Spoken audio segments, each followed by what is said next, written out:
Keep yourself in the loop of everything football on the Golden State Media Concepts Football Podcast. The latest news on and off the field, be it college football, Big Ten, SEC, Big 12, Pac-12, ACC to the NFL. We've got you covered. Listen to the Golden State Media Concepts Football Podcast.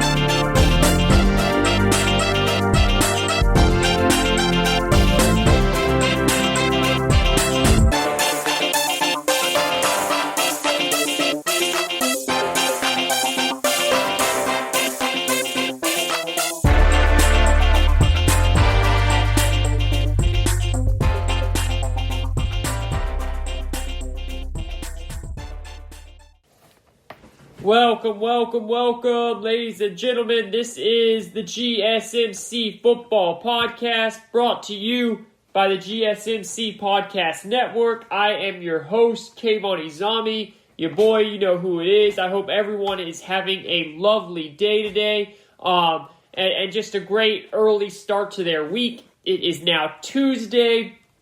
We are all done with week 4 is in the bag, and week 5 is on its way. Wow, crazy, right? Think about it. We are officially a quarter into the NFL season. And that's what makes the NFL so special, because we played 4 games. Each team has played 4 games, except obviously the Titans and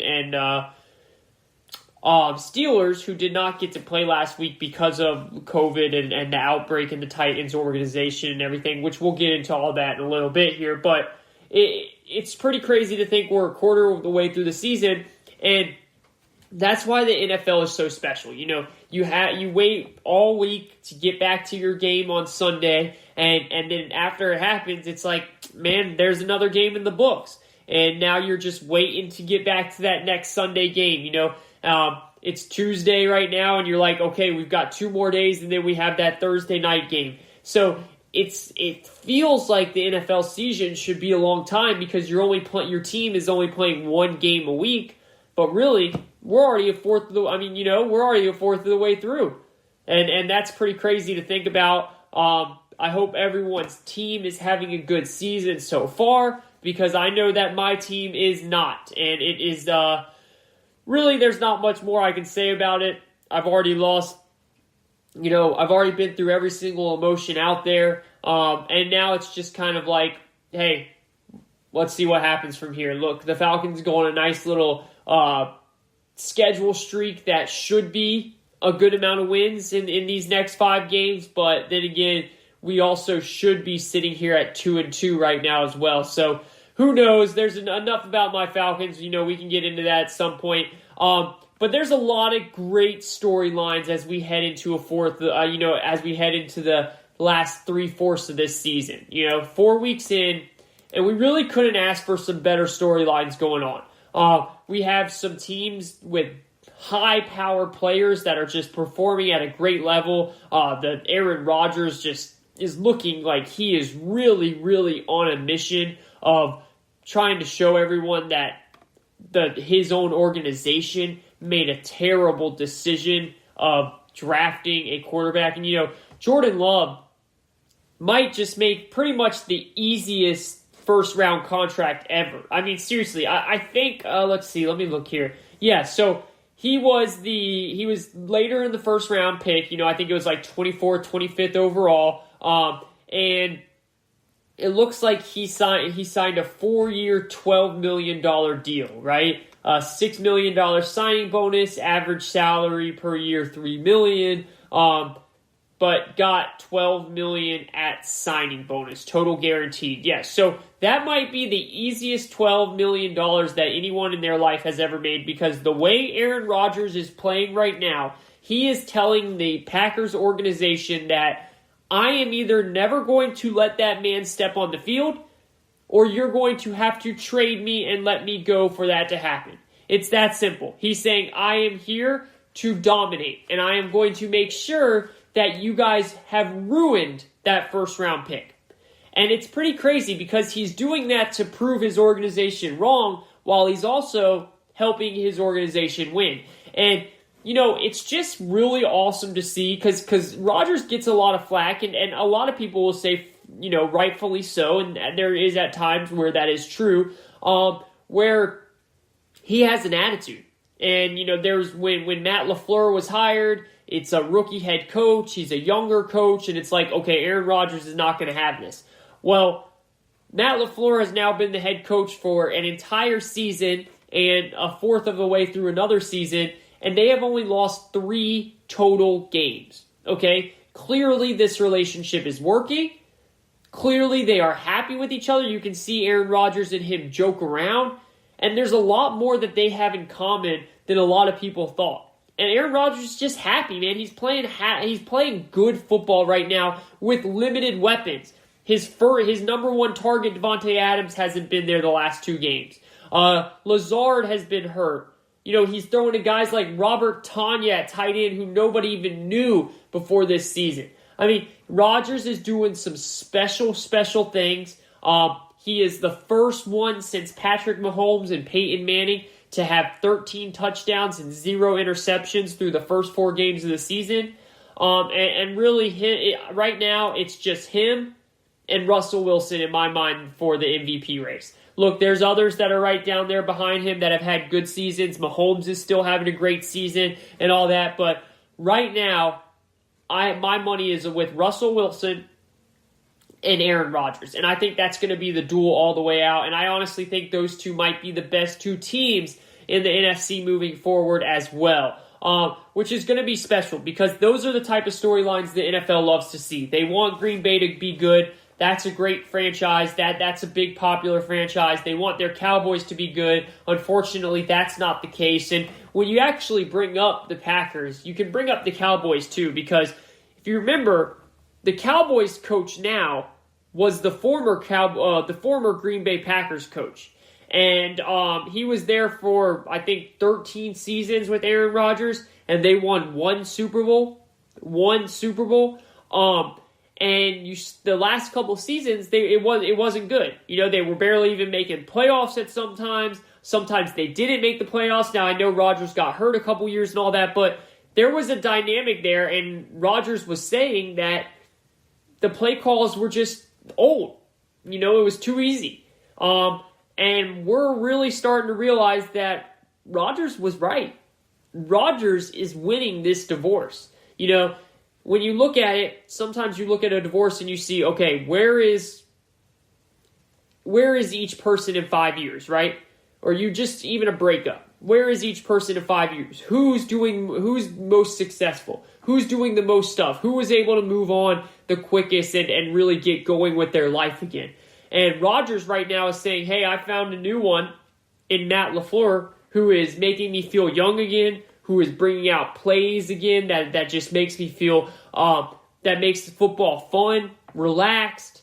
I can do my own thing at the line of scrimmage, while Mike McCarthy is over there, doesn't have a defense. His play calling is terrible. He's not getting his running back Ezekiel Elliott involved. And there's a whole mess going on in that Cowboys organization. And they are not a good football team. It's that plain and simple. So right now, Aaron Rodgers is clearly winning this breakup. And Mike McCarthy did all that stuff of where he sat down with Peter King over the offseason. He said, I'm working on my analytics. I'm becoming a better coach. Blah, blah, blah. And he is clearly the exact same coach that he was in Green Bay. He has not gotten better. And it was all this smoke. And the only reason he got hired, by the Dallas Cowboys is because Jerry Jones felt that he could control Mike McCarthy. That is the problem with the Dallas Cowboys. Until Jerry Jones understands that he will hire another Jimmy Johnson type coach, where this coach is going to be stern. This coach is going to want his own control. This coach is going to want the credit for the wins. They're not going to win because Jerry Jones does not want that. He wants a coach that he can control. He wants a coach that will make sure that Jerry gets the credit when they win.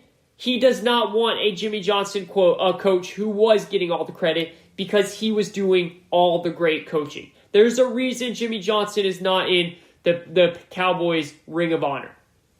This is a Hall of Fame coach, and he's not in the Cowboys Ring of Honor. Why? Because he got the credit when they were winning their Super Bowls. Because Jerry Jones was not able to control him, and that destroyed Jerry Jones. But instead, he hires these guys like Jason Garrett, who's just a little pushover and will listen to Jerry Jones, like Mike McCarthy, who just wanted a job so bad, said, I'll do whatever. And that's why the Cowboys are getting nowhere when they have one of the most talented teams in the entire NFL. And we'll get to all that. But clearly right now, Aaron Rodgers is sitting back, he's drinking his whiskey, and he's proving a lot of people wrong, including his old coach, his old fling, if you want to call it, and his own organization even. He is proving wrong. And Jordan Love, be happy, man. You got $12 million guaranteed, and you might not see the field for one lick of that 4-year contract. That is something. This is the GSMC Football Podcast. Guys, we've got so much to talk about today. We are halfway through the season. A fourth of the way through the season. And a lot of great storylines. The first coach in the NFL has officially been fired. Houston Texans fired Bill O'Brien. Wow. Think about it. Last year, they were up 24-0 on the Kansas City Chiefs in the playoffs, in the divisional round of the AFC playoffs.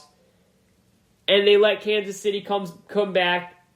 They then go and trade away their best receiver and one of the best receivers in the entire NFL. And now they're sitting here 0-4, and their coach goes bye-bye. And look, I never, ever cheer for people to lose their job. That's their livelihood. That's how they put money on the table. That's how they put food on the table. That's how they support their family. But at the end of the day, Bill O'Brien dug his own grave, and now he is lying in it.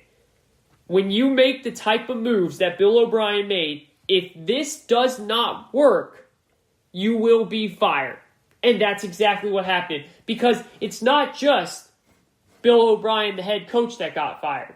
No, it's Bill O'Brien, the head coach, and the general manager that got fired. And there's a very key word in there. It's and.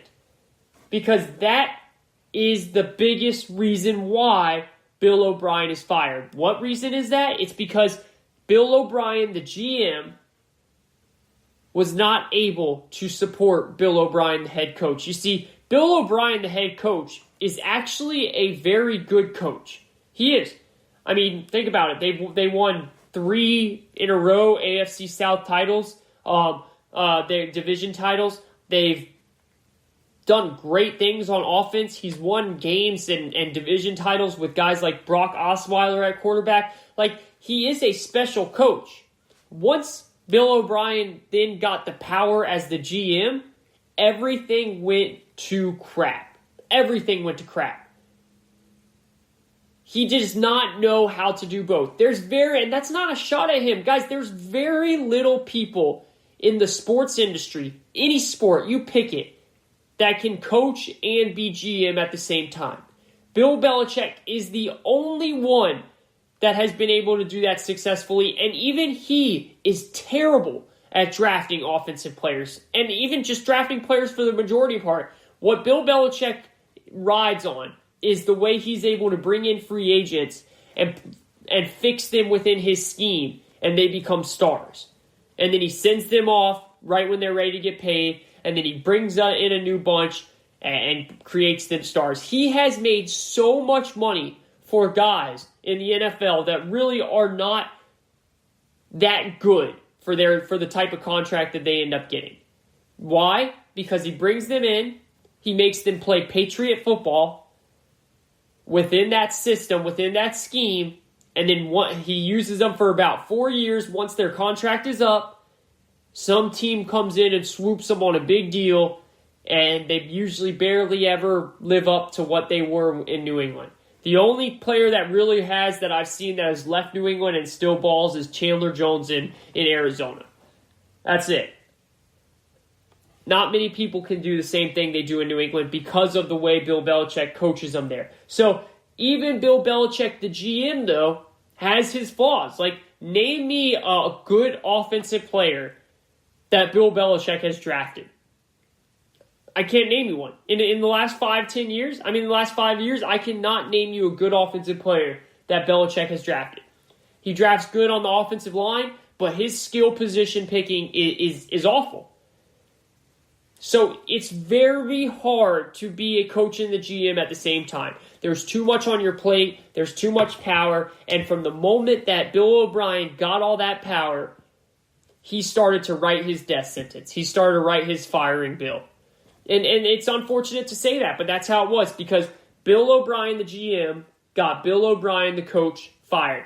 And again, hate to celebrate anybody that gets fired. I'm not celebrating that.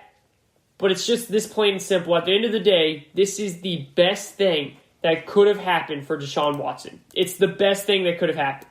There's no doubt about that. And look, this is all happening because of what Bill O'Brien did this offseason and the couple off seasons before that. The Texans are spending $255 million in cash on their roster this season. That's the most in the NFL. And they owe their first and second round picks in 2021 to the Dolphins. So they're spending the most in the NFL. They don't have a first or second round pick this year. They didn't have a first or second round pick last year. And they're 0-4. That is the worst possible position you guys can be in. And I'm telling you guys, that is the worst position that any team could ever be in. Like, at least the New York Jets and the New York Giants, who are 0-4, they have something to look forward to because they have their first-round draft pick. They have their second-round draft pick. They can build by drafting star college players. The Atlanta Falcons, the other 0-4 team, if they don't turn their season around, hey, we have our draft pick. The Houston Texans are the only 0-4 team that now says, we're 0-4, and guess what? This is the team we have to play with in the future, too. They're winless. They don't have their first or second round draft pick because they traded them both to the Miami Dolphins for Laramie Tunsil, who's a very good guard, but he's never made a Pro Bowl before. You don't give up that, and I get it. You want to protect your quarterback. It's all about protecting your quarterback. And Deshaun Watson was getting beat up so much he couldn't even fly on a plane. He had to take a bus. You guys remember that a couple years ago? His ribs were so messed up, they were too scared to put him on the plane that he had to take a bus to the game away. So what does Bill O'Brien do? He panics. He goes and trades the whole damn farm to get Laramie Tunsil, who again is a good offensive lineman, but not a Pro Bowler yet. Gives up a second-round pick for Kenny Stills, who's a good wide receiver, but not a game changer at any means. These are all bad moves. And you know why he was in that situation? Because Bill O'Brien, the GM, was not able to draft a good offensive lineman for Deshaun Watson.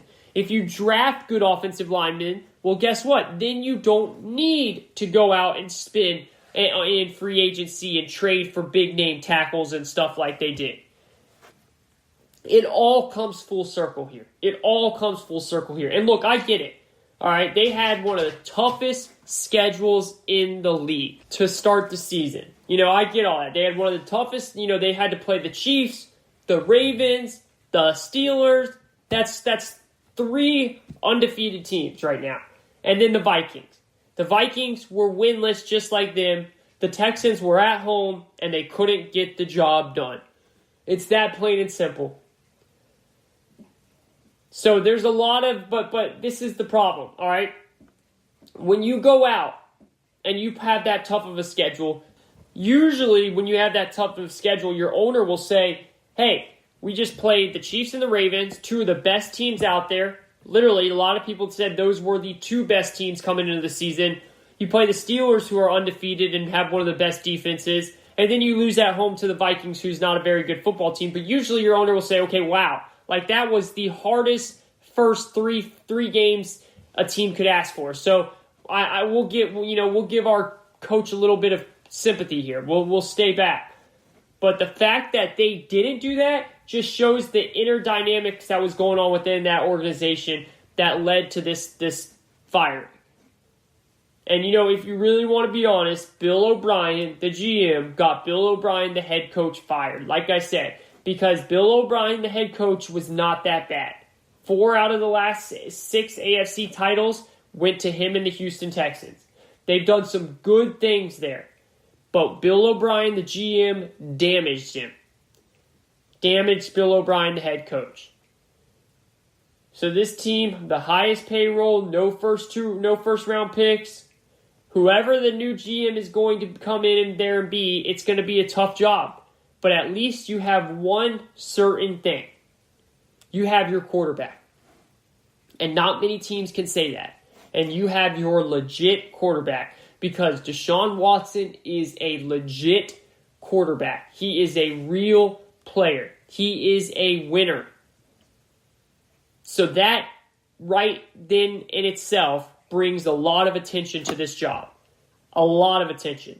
Because you have him young. You just locked him up on a new deal. He's set. He's yours.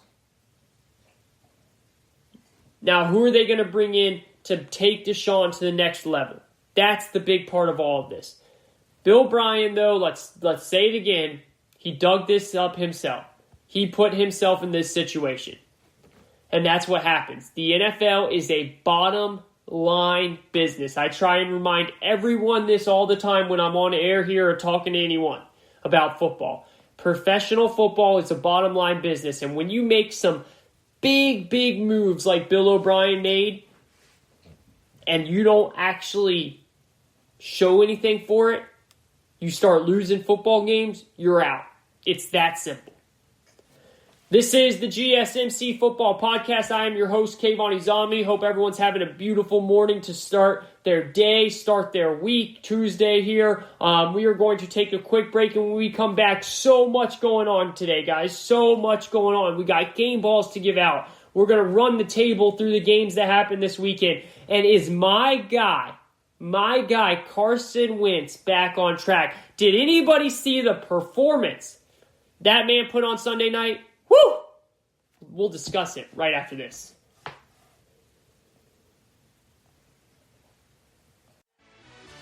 Are you looking for help for your fantasy football team? Check out the GSMC Fantasy Football Podcast. Get today's best advice on who to start, who to sit, even who you should draft. From sleeper picks to red-hot lineups, they got it all covered for you. That's gsmcpodcast.com/fantasy-football-podcast. We'll cover traditional leagues, dynasty, PPR, even IDP leagues. When you need fantasy help, there's just one show to hit up. Don't forget to like them on Facebook and follow them on Twitter. Visit gsmcpodcast.com for more info.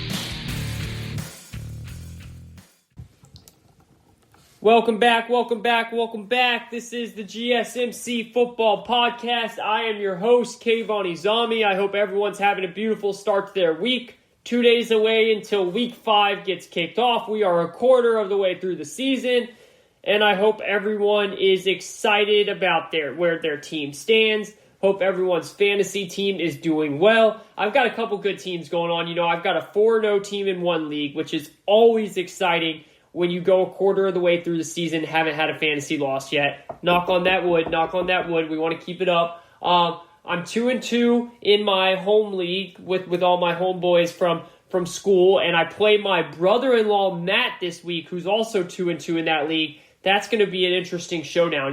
Like I said, you never want to lose to family members here. It's all about the bragging rights. That's what fantasy's all about. Fantasy's fun.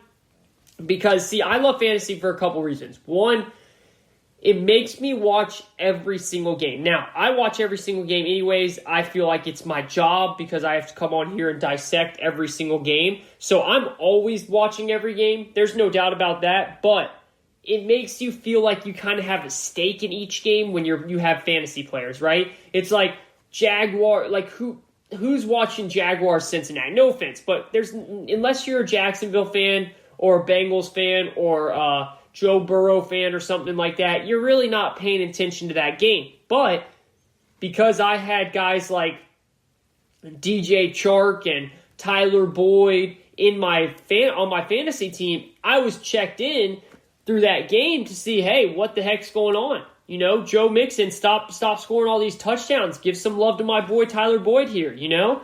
So that's the fun part about fantasy to me. So I hope everyone's fantasy team is doing well as we are a quarter of the way through the season. And we're things are looking good, you know? Look, we've got, let's see, 1, 2, 3, 4, 5, 6. We've got 6 undefeated teams left. That's pretty impressive. The Green Bay Packers 4-0 and the Seattle Seahawks 4-0. Those are the 2 undefeated teams in the NFC left.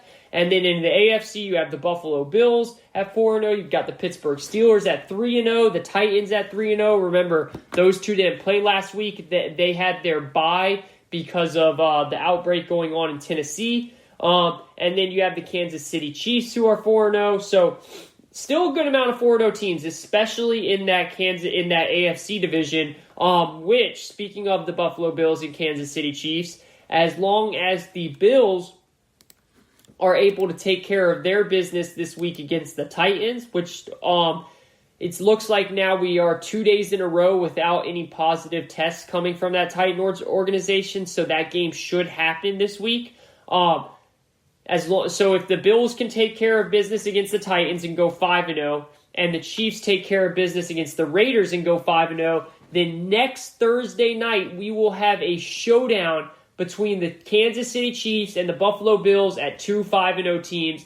That will be spectacular. And you know, I told you guys in that first segment that my MVP race right now is between Russell Wilson and Aaron Rodgers, right? And those are my top 2 right now. But I do want to mention Josh Allen.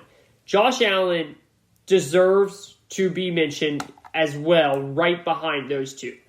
Right now, that guy has thrown for 1,326 yards. All right? It's the most in the NFL. He is number 1 in passing, okay?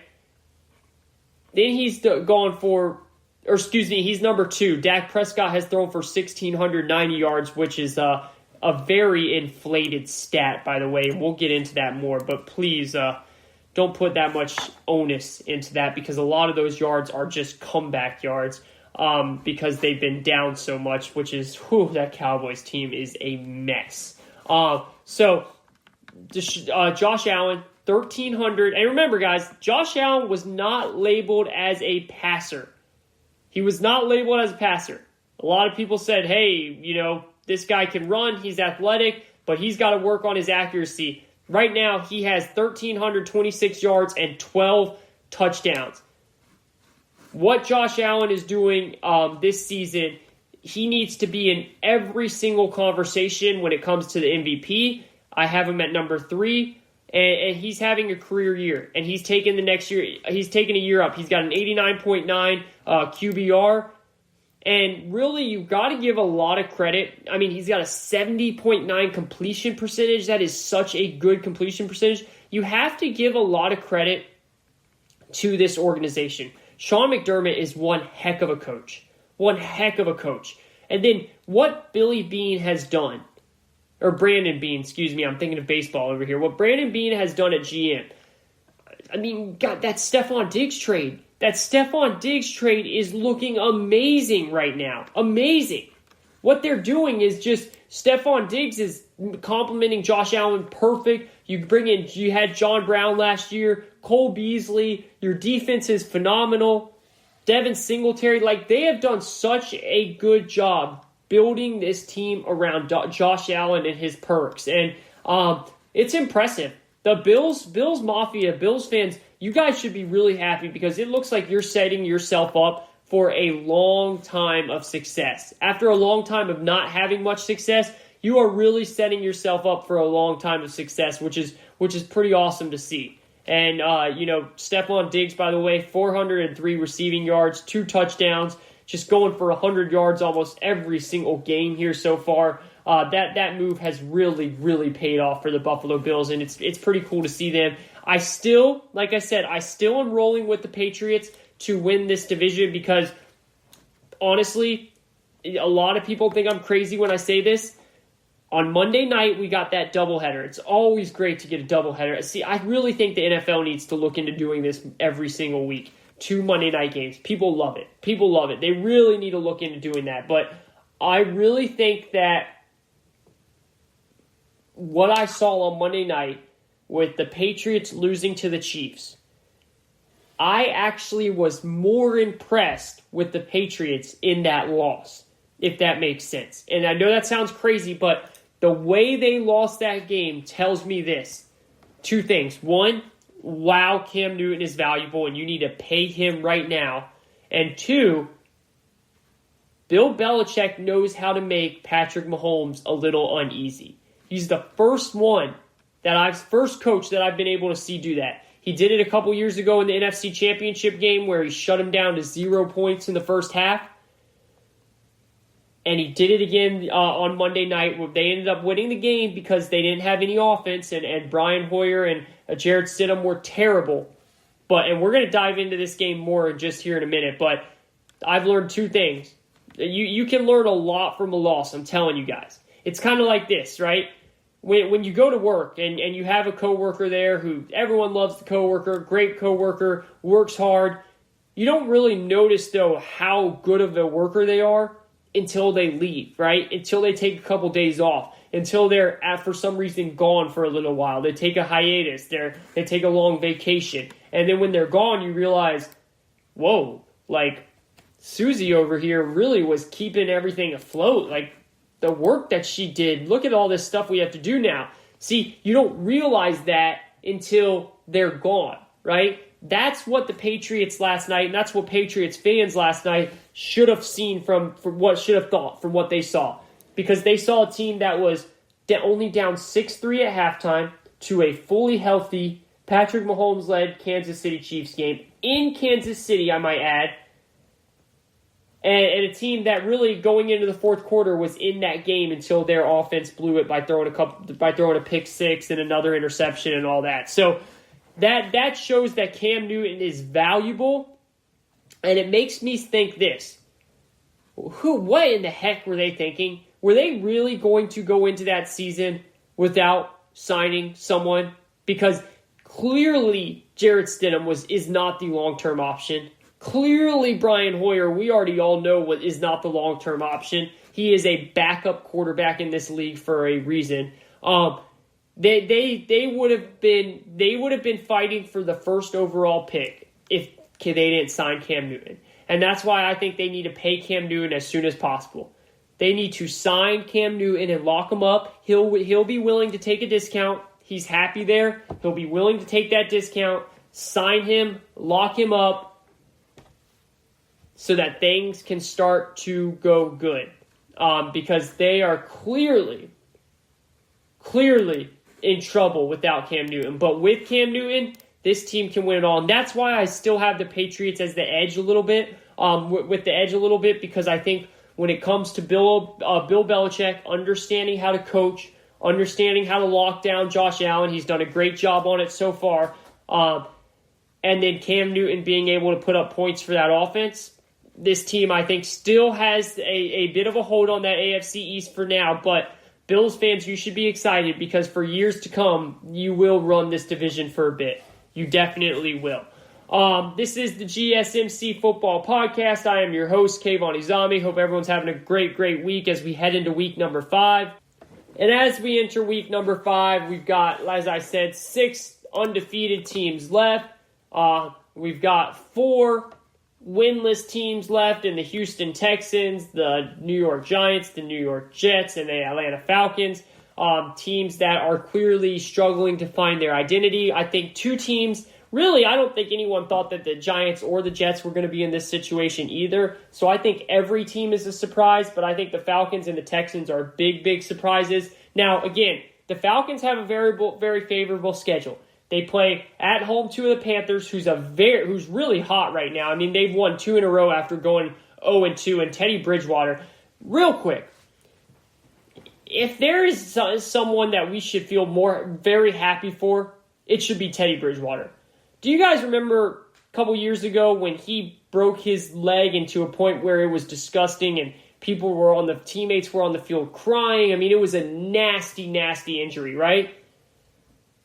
Well, this guy now on Sunday was running around like he was Kyler Murray, and they were playing Arizona and Kyler Murray. He was running around. He scored a rushing touchdown where I didn't even know Teddy could run like that. He is clearly healthy, and that is an awesome storyline. That really is. Joe Brady and Matt Rule are doing a great job up there in Carolina as their rookie head coach. They started out 0-2. It was looking like a disaster. They were getting beat down in both games. And since then, they've really turned on the Jets. You got to give a lot of props to Teddy Bridgewater and to that coaching staff for really turning this team around, which is great to see. So now the Falcons will take on them. They then have the Vikings, who are 1-3. They then have the Lions, who are 1-3. They then have the Broncos, who are 1-3. And then they have the Panthers again, who are 1-3. And then they have a bye.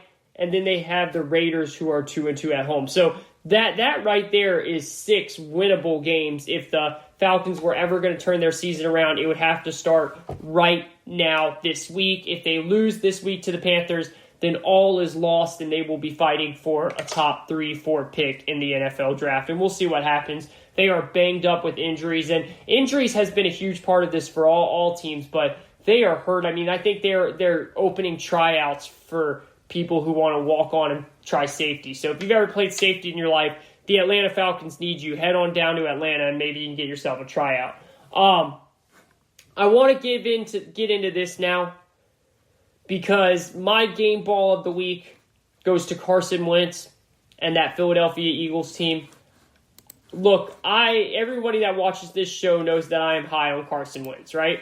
Everyone knows that. And what I saw on Sunday night is the reason why I am high on Carson Wentz. What you guys saw on Sunday night is the reason why you guys should be high on Carson Wentz.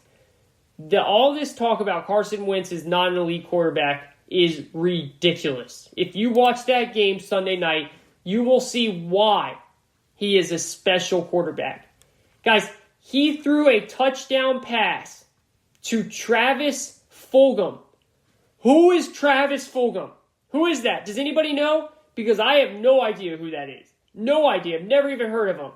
He was throwing to guys like Greg Ward, who was a former quarterback in college, Rich Rodgers, John Hightower, Adrian Killins Jr. Who are these guys?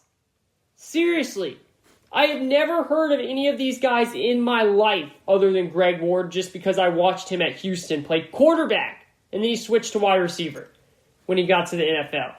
And he won this game in San Francisco against a very good San Francisco team. I don't care that Jimmy Garoppolo wasn't playing. I don't care. That defense is still one of the best defenses in the league. And Carson Wentz put up 25 points on them with guys named by the name of Travis Fulgham.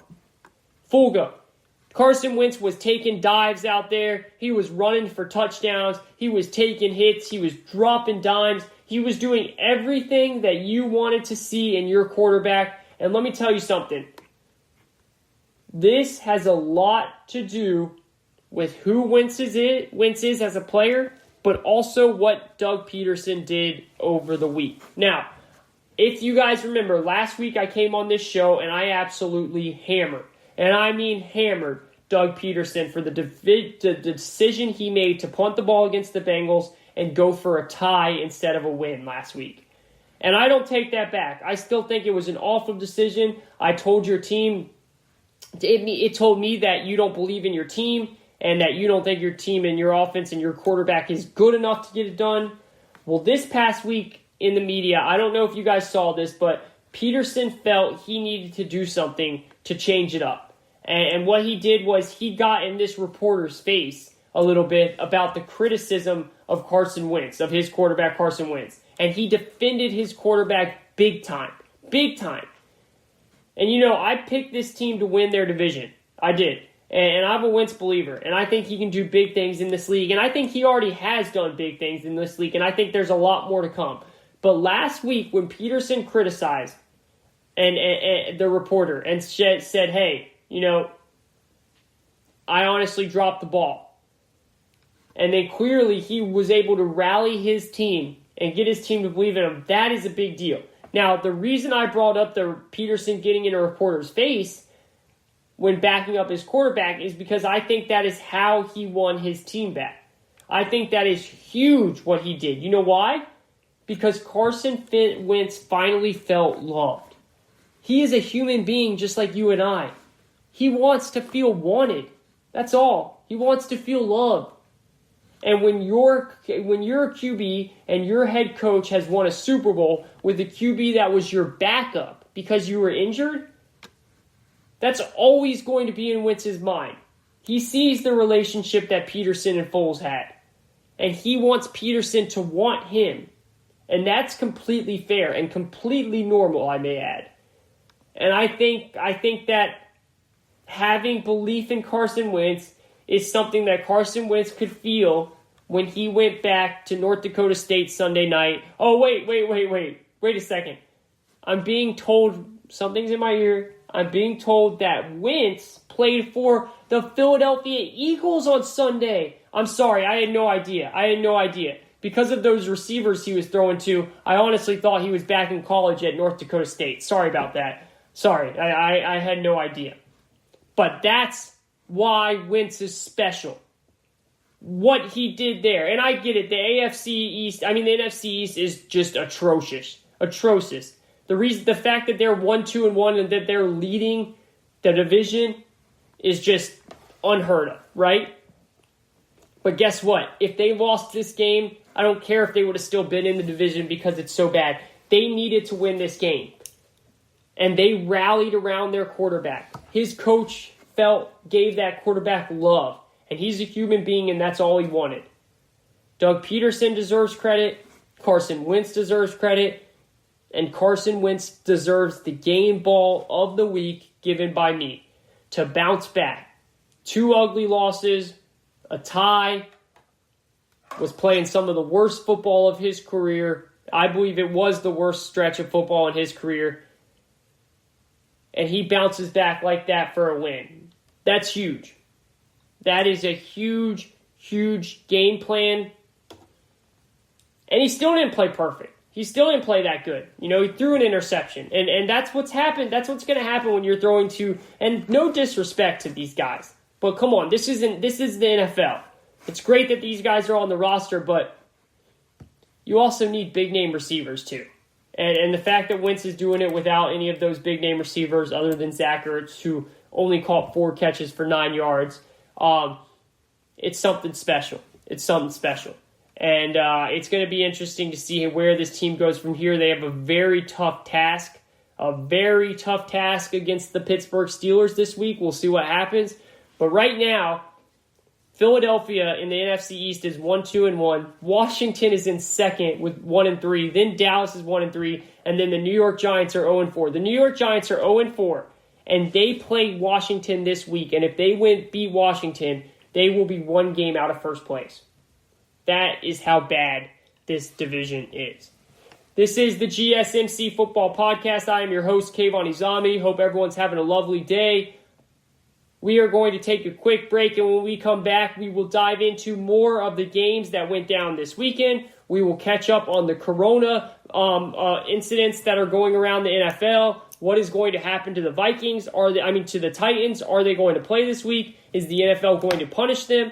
We will look into it all as we go down the stretch here. This is the GSMC Football Podcast. I am your host, Kayvon Izami. We'll be right back after this.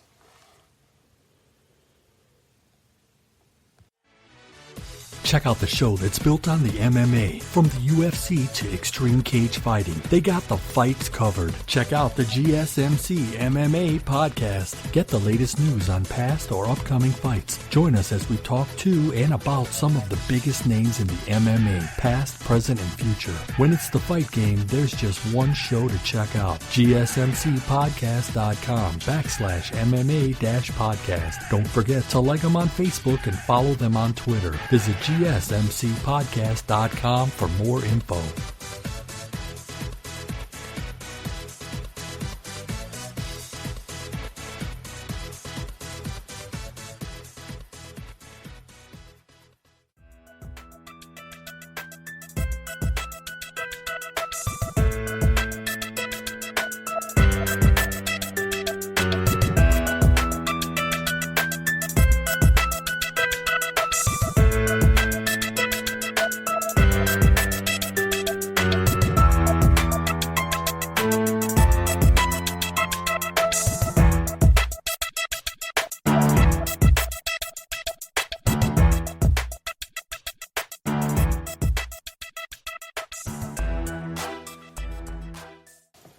This is the GSMC Football Podcast. I am your host, Kayvon. Hope everyone's having a great morning, a great day. This is Tuesday, October 7th. Can you believe that, guys? We are already in October.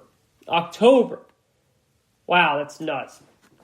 Game ball of the week goes to Carson Wentz, just rallying a team of troops that was down all first 3 weeks of the season, had a terrible week 3 against a decent Cincinnati team, but a team that they should beat. Bad coaching calls by Doug Peterson, and they put all the noise behind them. They went to San Francisco, the winners of the NFC last year, and they beat them on their own home turf.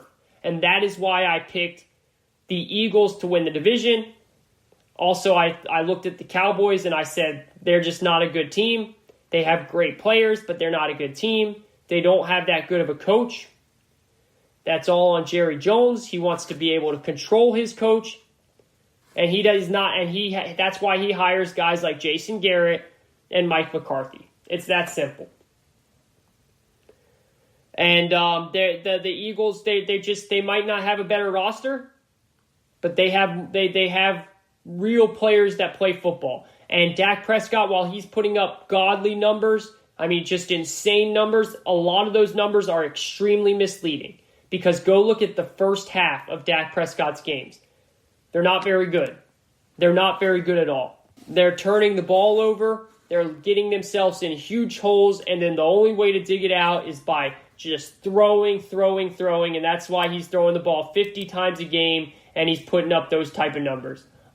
It's impressive that he's putting up those numbers, but it's misleading. It's misleading. Look, he's still a good quarterback. He deserves a big contract, but he's not going to win games for this team. He's not. He needs a very good defense around with a lot of great weapons, and the coach isn't helping him out. I'll tell you that much. The coach is not helping him out, but they just got embarrassed at home by a Cleveland Browns team that is good. But they got embarrassed.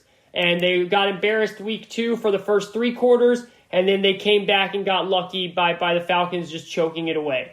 So the Cowboys are not a good team right now. Washington has a lot of issues. I love their head coach, Ron Rivera, and what he is doing by still coaching and taking IVs whilst having cancer. That's got to be so tough, but shows just, how are you not rooting for that guy? How are you not rooting for that guy? What a tough person. And just wish the best for Ron Rivera and his family. And I pray that he can get through this cancer and start being healthy, fully healthy again, and coaching this team the way he wants to. But he's fighting through it, and really, that's so admirable. And you just look up to people like that. You really do. And you want to have strength like they do, like he does, because he's special. But they have some issues. Dwayne Haskins is not getting better. Dwayne Haskins does not look like a good player. And the Giants has some issues as well. Daniel Jones is regressing. He's losing the football a lot. The offense is terrible. I get it that there's no Saquon Barkley, but there's a lot of issues going on. And it's going to be interesting. If the Jets or the Giants get that number 1 overall pick, what are they going to do? Are they going to give up on their young quarterbacks and draft a Trevor Lawrence? Can you really pass on Trevor Lawrence? Or are they going to step up and say, all right, you know what, we're going to still roll with our guys here? That's going to be interesting to see how that goes. We are now a fourth of the way through the season, and a lot more football to be played. If your team is 1-3 or 2-2 or maybe even 0-4, you might have a chance to go for a rally. The 0-4 might be a little bit of a stretch, but we'll see.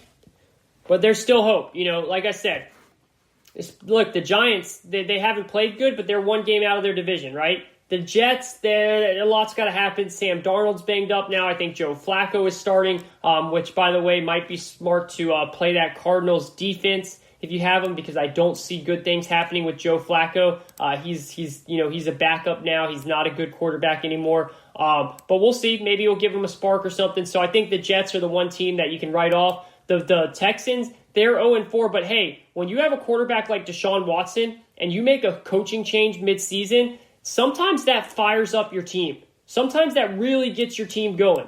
And other times the team just falls apart. But with Deshaun Watson, they can do something. They could go on a bit of a run. They had that tough schedule to start. Now they have a little bit of an easier schedule. They play Jacksonville this week. If they're going to go on a run, it's going to happen right now.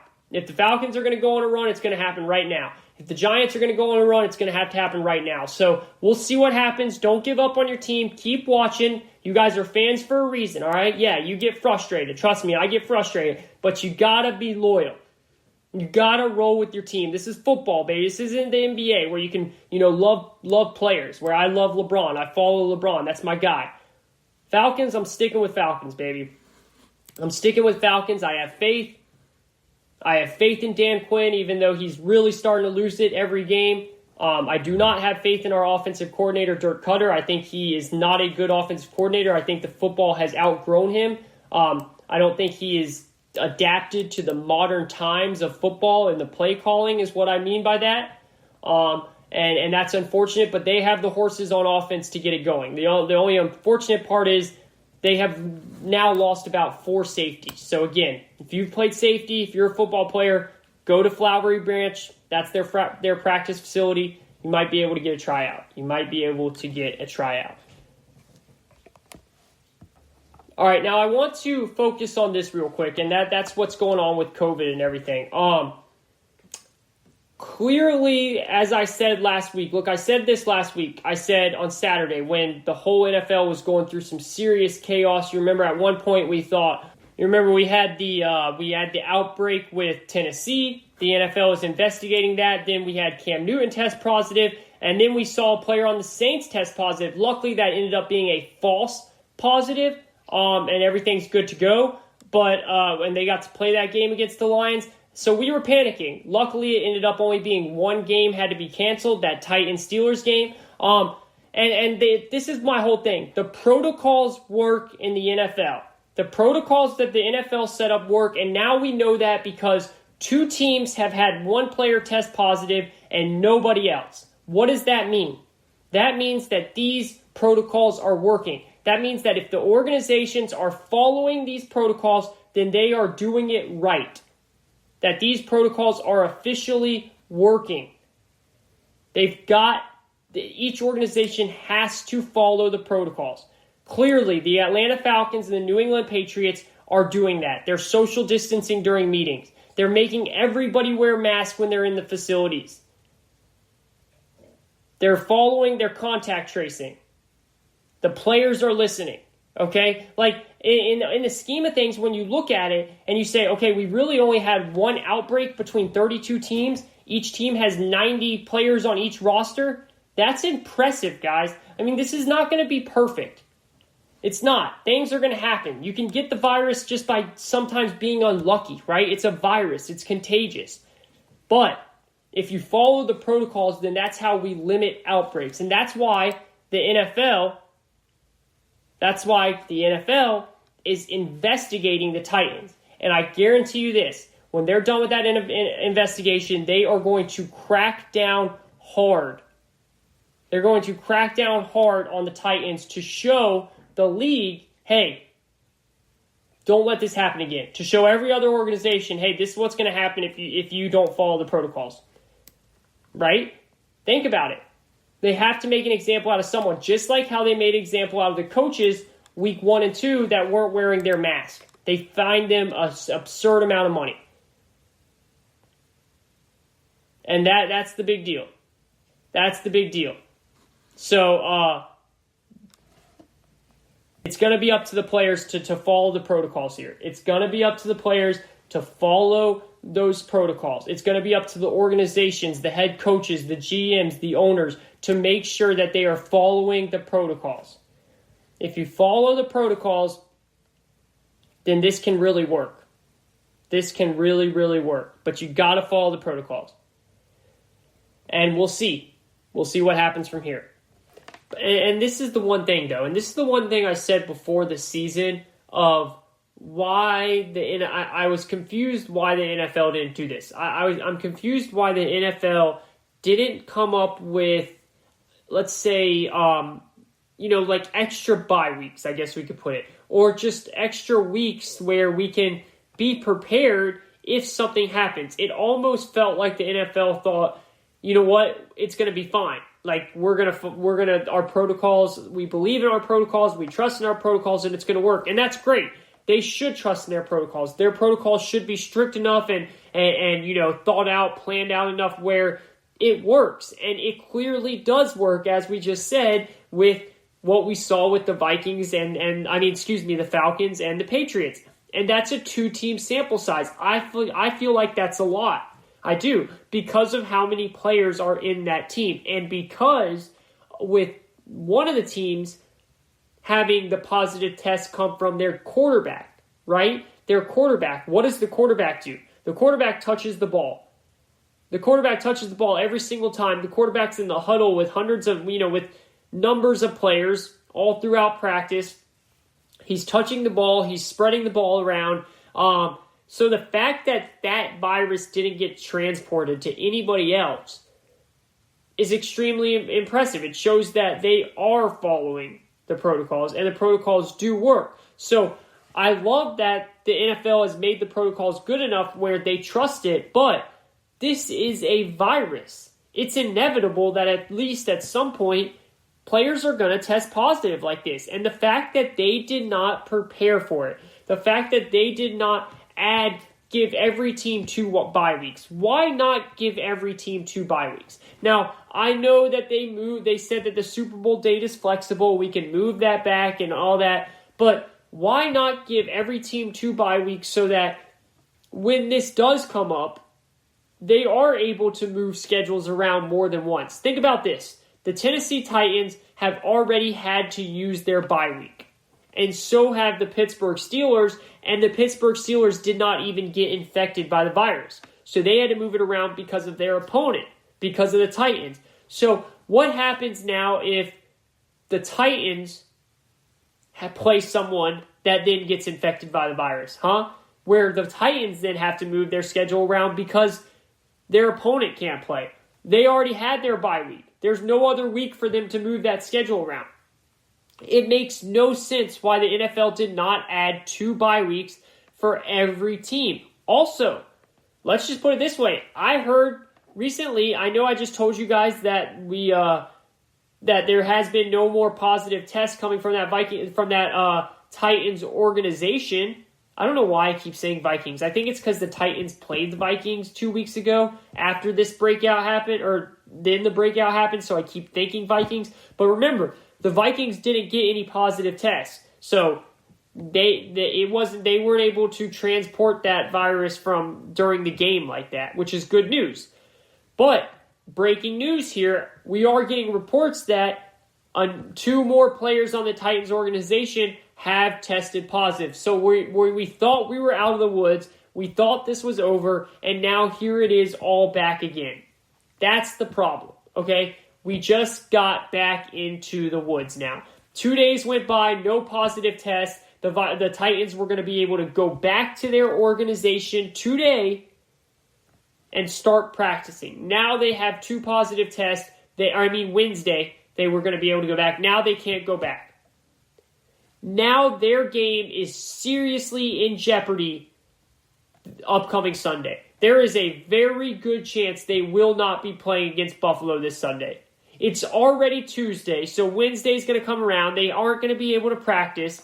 What happens if more tests come positive on Wednesday? What happens if more tests... if more tests come positive back on Thursday, there's no possible way that if they do not get on their field practicing by Thursday, they're not going to be playing this week. And the Buffalo Bills turn around and play on Thursday night again, so they play the Sunday against the Titans, and then they play their Thursday night games against the Chiefs. So this isn't like what the Chiefs and Patriots did where they just moved the game to Monday night. They can't do that because you cannot move the Bills to Monday night and then have them play 3 days later, 2 days later. That you cannot do that. It's already dangerous enough having these teams play from Sunday to Thursday. There's no possible way the NFL can do that. So that is a massive problem now. Now we are back in the woods. We thought we were getting out of it. We thought that they were clear, and now we are back in the woods. And the NFL is going to come down hard on this Titans organization because this is a problem. This is a serious problem. There is a serious outbreak going on, and clearly there were no protocols. But now the NFL has put themselves in a position where they don't know what to do because they didn't create another bye week. It's going to get to the point where it becomes unfair, where teams are playing different amount of games. And this is not baseball. You cannot do that. You can't. I'm sorry. You cannot have a Titans team that makes the playoffs because they only played 12 games while, Houston team that comes back, goes on a good run, plays 16 games, but they don't make the playoffs. Like, in all likelihood, that's not going to happen but with Houston, but some other team, the Raiders or someone.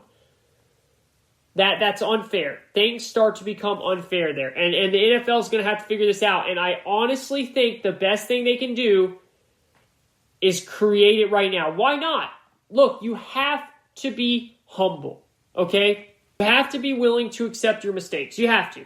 You have, if you want to make this right, if you want to be right in this virus, you have to be willing to accept your mistakes. The NFL needs to come out right now and say, we screwed up.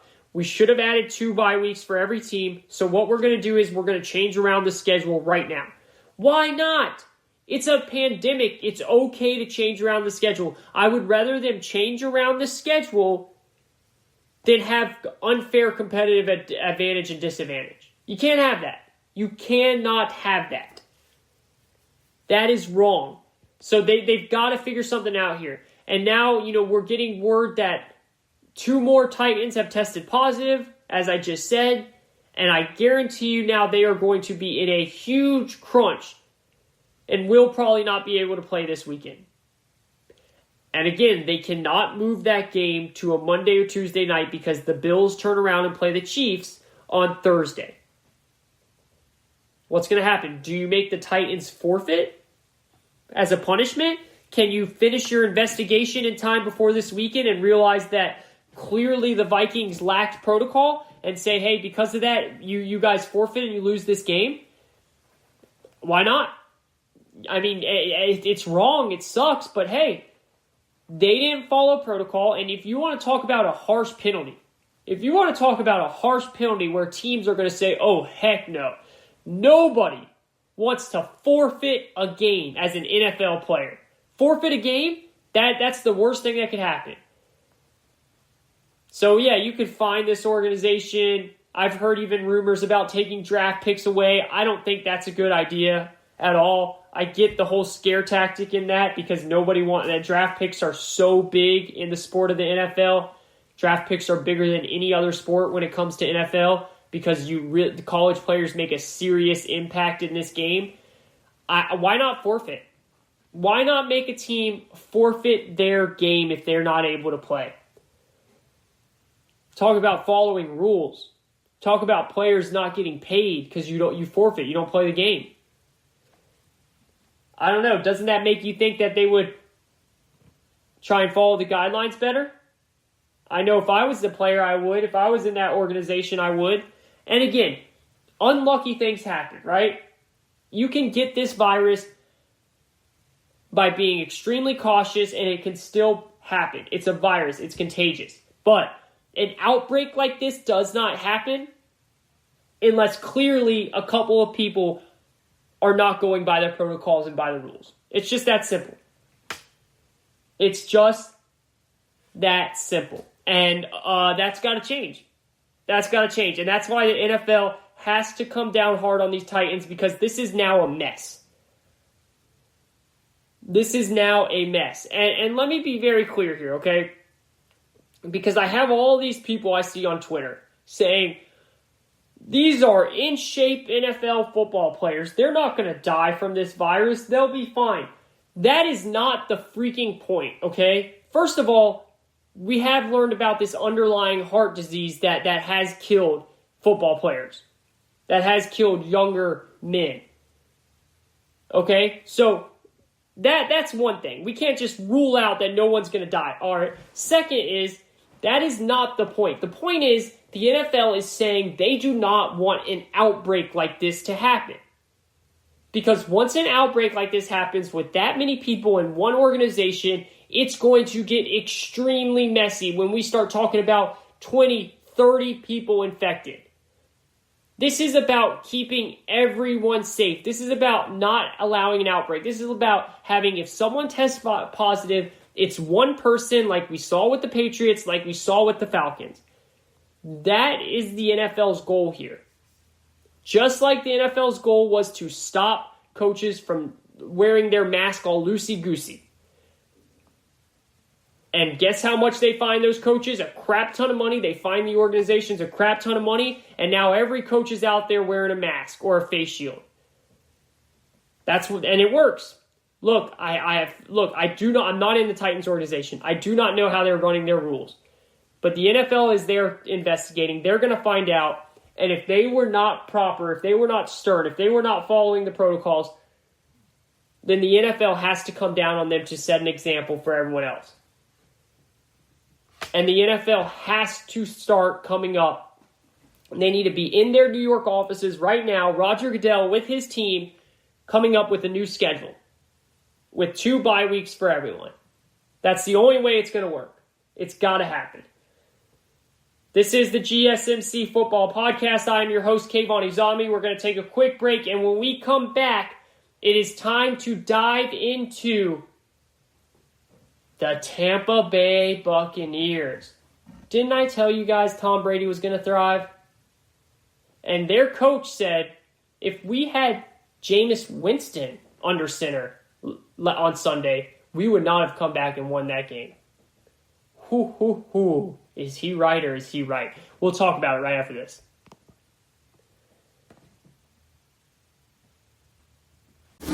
Check out the show built around the women of MMA. From the UFC to the extreme cage fighting, we got the fights covered. Listen. It's the Golden State Media Concepts Women's MMA Podcast. The latest news of upcoming fights, discussions of previous matches. Join us as we talk to and about the biggest names in women's mixed martial arts, past, present, and future.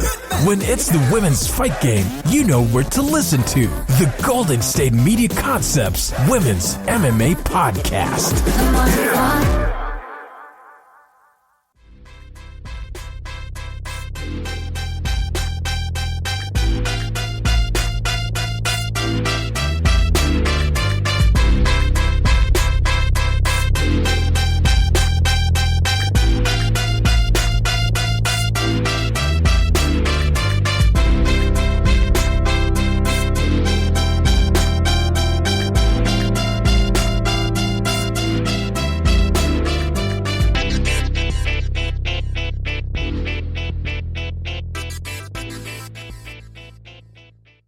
We are back. This is the GSMC Football Podcast. I am your host, Kayvon Izami. Hope everyone's having a lovely early part of their week.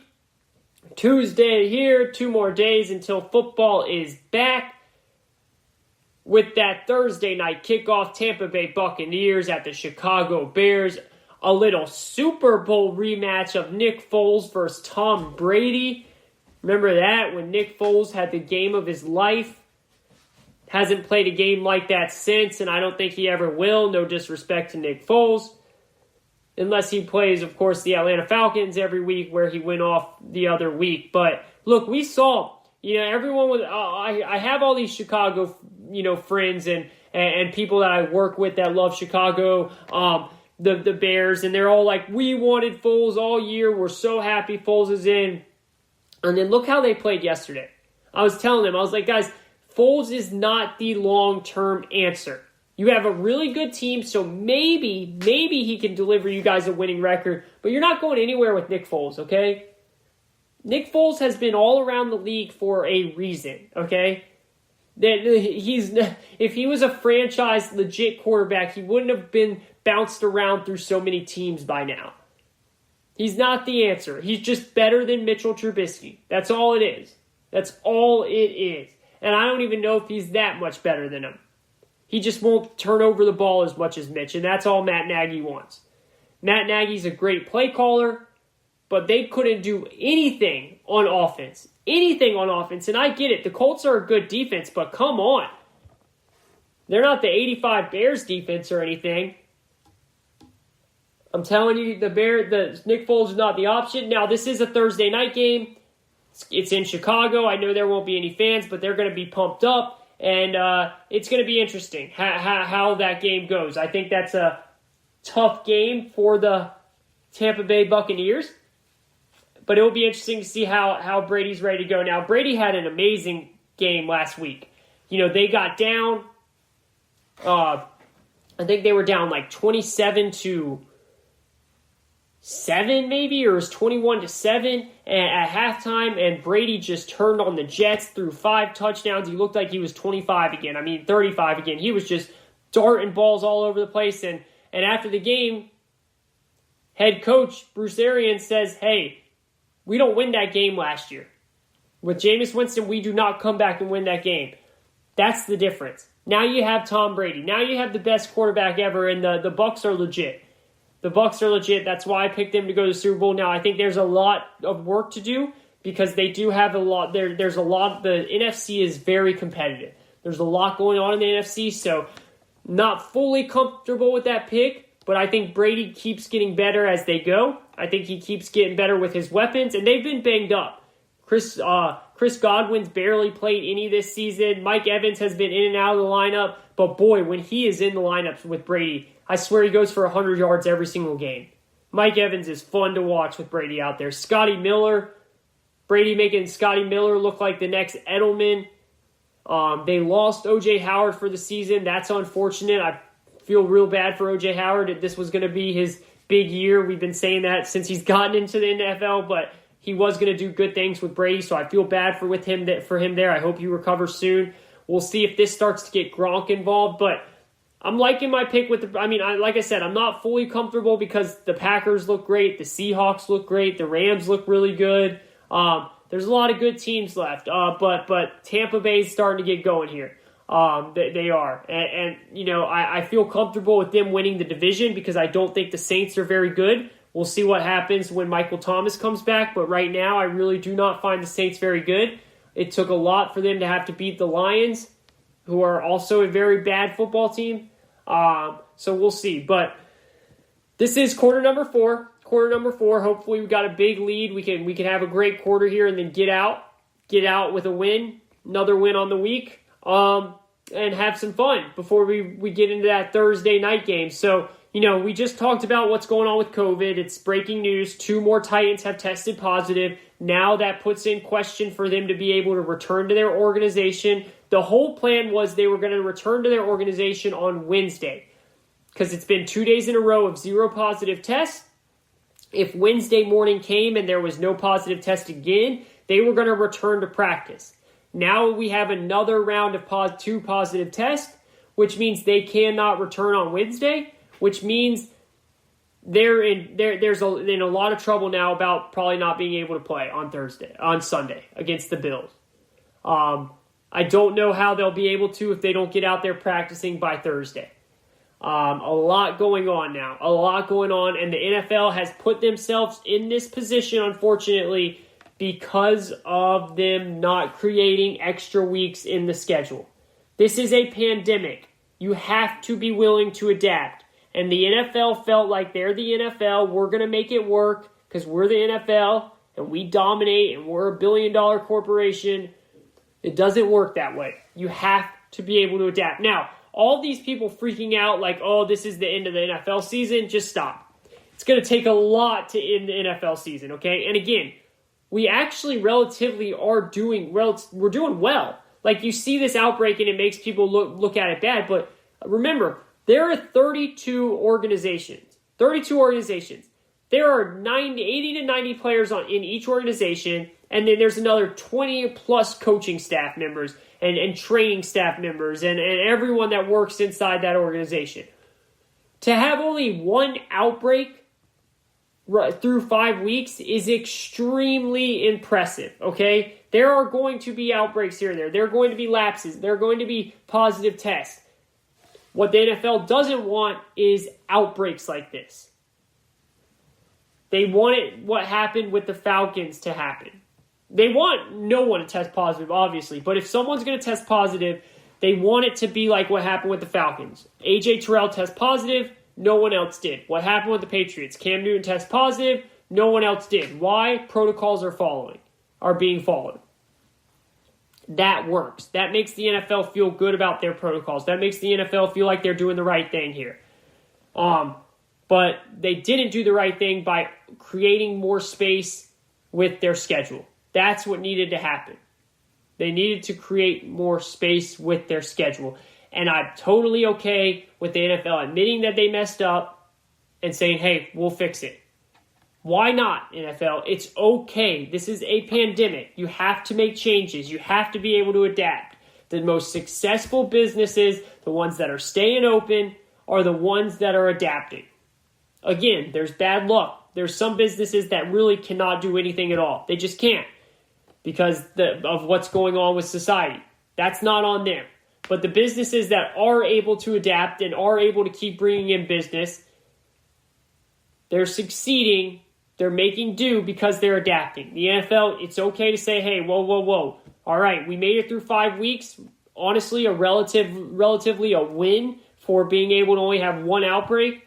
But we don't want that second outbreak. So let's take a step back. Let's stricten our protocols. Let's come down hard on the Titans if we realize that this was not just an unlucky situation and that they really did disobey protocols, so that other organizations are scared and they don't do anything like that and they keep following those protocols.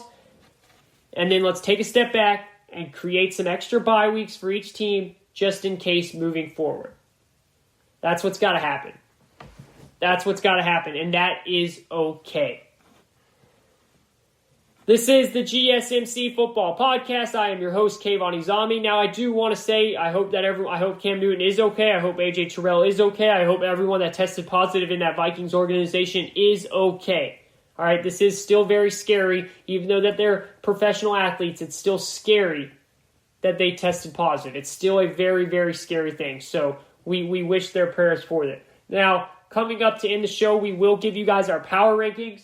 Remember, we did that after 2 weeks. We gave you our first power rankings. Now we are 5 weeks in. We'll give you our second power rankings of the season. Top 10 teams only. So stay tuned to that.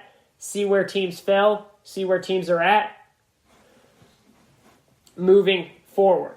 Now, I want to discuss what we saw this past Sunday with numerous different teams. I first want to start with the Cleveland Browns. I am very impressed with the Cleveland Browns so far. I really am. Now, again, they put up 49 points against one of the worst defenses I've ever seen. A pathetic defense that should be embarrassed. Even their former Hall of Fame quarterback of the Dallas Cowboys, Troy Aikman, came out the other day and said, if I'm a player on that defense, on that team, I am fully embarrassed watching that film. And he's right. They should be. It's very embarrassing. But you got to give credit to the Browns. The Browns, and especially Kevin Stefanski, have done a tremendous job with what is going on with what they're doing on offense right now. Kevin Stefanski is following his system. He is playing his system, and he's doing a tremendous job at it. Why was he so successful? And when I say so successful, he really was with Kirk Cousins. I mean, he got him to the playoffs. He got a playoff win. Kirk Cousins never won a playoff game. Kevin Stefanski as the OC helped him get over that hump. And why did they hire him? Because the Browns said this. Okay, Kirk Cousins, that's a good QB. That's not the best QB. Baker Mayfield, that's a good QB. That's definitely not the best QB. Okay, the Vikings, Dalvin Cook, that's a really good running back. Okay, the Browns, Kareem Hunt, Nick Chubb, those are really good running backs. Okay, the Vikings, pretty good defense. Not this year. This year their defense is awful. The Browns, pretty good defense. Good pass rush. Secondary is kind of weak, but good pass rush, right? They saw the Browns were thinking for once. They saw the equivalent. They saw the correlation between those two teams, and they said, all right, let's hire this guy. And Kevin Stefanski has come in, and he is doing exactly what they hired him to do. He is running the ball. They ran for 307 yards on Sunday against the Cowboys. 307 yards. That is insane. Listen to this. The Cowboys defense allowed 183 yards rushing before contact, before even touching someone. That is embarrassing. But it's also fantastic play by the Cleveland Browns. The offensive line was dominating Dexter Lawrence and those boys on Cowboys D-line. They were dominating Aldon Smith and those boys on the Cowboys D-line. Those running backs were running, and Nick Chubb got hurt too, and he's going to be out for a while. Prayers up for him. Hope that he can come back because he is one heck of a running back. But they brought in some guy named Dearness Johnson, the Browns, as a running back. No one knows who that is, and he ran 13 times for 95 yards, 7.3 yards an average. Kareem Hunt, 11 carries, 71 yards, 2 touchdowns. What Kevin Stefanski is doing with this offense is impressive. And this was my thing. I was worried that he was going to fall into the trap of what these other coaches in Cleveland have done of trying to force the ball to Odell.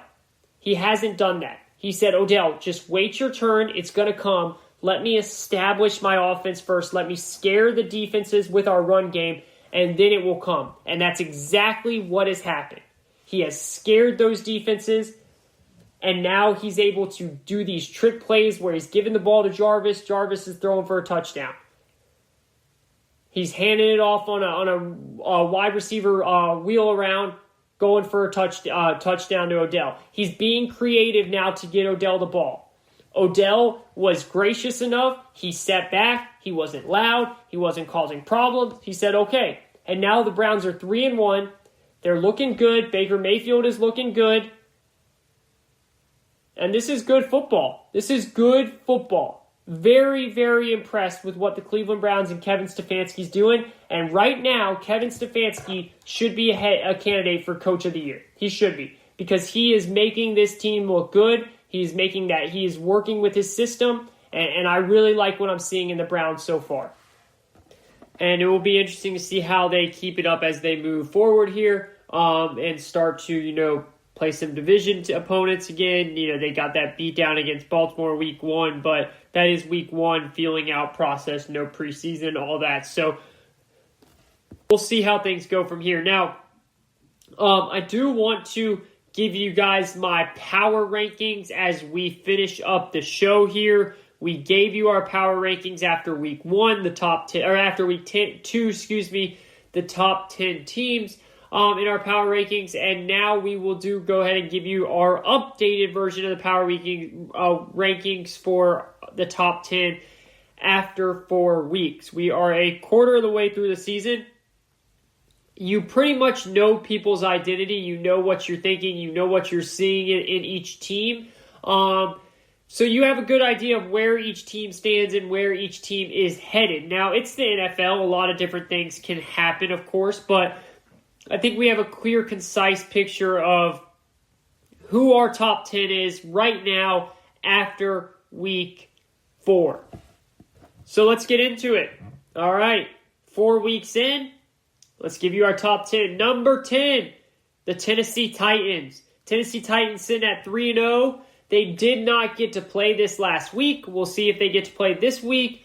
But I like what I've seen from Tennessee out of the gate. Okay, they ended the year off strong. Remember, they went on that long run, made it to the AFC Championship, where they eventually lost to the champions of the Kansas City Chiefs. But they really started off right where they left off, and Ryan Tannehill looks great. They're throwing the ball a lot more than they did last year. Last year, they put the ball in Derrick Henry's hands a lot and said, Ryan Tannehill, just make the big throws when we need you to. But Ryan Tannehill's winning them these ball games. Their defense is bad. It's not looking good. I think Mike Vrabel will get that going. And they beat up on some bad teams. They beat the Jaguars. They ended up going and beating the Vikings, which is good. And then they beat the Broncos to start the season. So by no means is that some gauntlet of a schedule, but hey, win is a win in the NFL, and they're winning, and that's awesome. So the Tennessee Titans are our number 10 team. Our number 9 team is the Los Angeles Rams. I like the Rams a lot. I love their offense. I love Sean McVay as a coach. I think their defense is getting better as they go. Aaron Donald's the best defensive tackle in the league. Let's see what happens with their run game. Their run game is shaky. They don't have Todd Gurley anymore. They're using a running back by committee. We'll see how that holds up, but so far, Sean McVay has this offense playing great. Our number 8 team, so we have 10 for Tennessee, 9 for the Rams. Number 8 is the New England Patriots. Look, I still have New England winning the AFC East. I think that they are a very good team. I think they're a balanced team where they can run and throw the ball. I worry about Cam Newton staying healthy, but right now he looks great. Right now, Bill Belichick has the defense playing well. And until we can get Cam Newton back from the virus, I have to keep them at number 8. They're 2-2, but I see them getting a lot higher as they go here. They are my number 8 team. My number 7 team in the NFL is the Pittsburgh Steelers. Love what I've seen out of the Pittsburgh Steelers. I think they have the best defense in the entire NFL.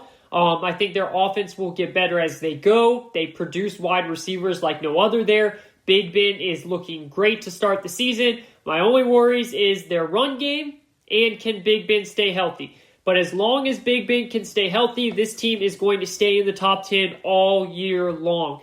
Number 6, Tampa Bay Buccaneers. Love everything about Brady right now. He is starting to get rolling. He's doing it when some of his weapons are limited and banged up. Let those receiving corps get healthy. Let the defense get better under Todd Bowles. And this team is going to get better and better as they go. Brady still has a beautiful deep ball, unlike Drew Brees. And this team is getting better each week and each week as we go.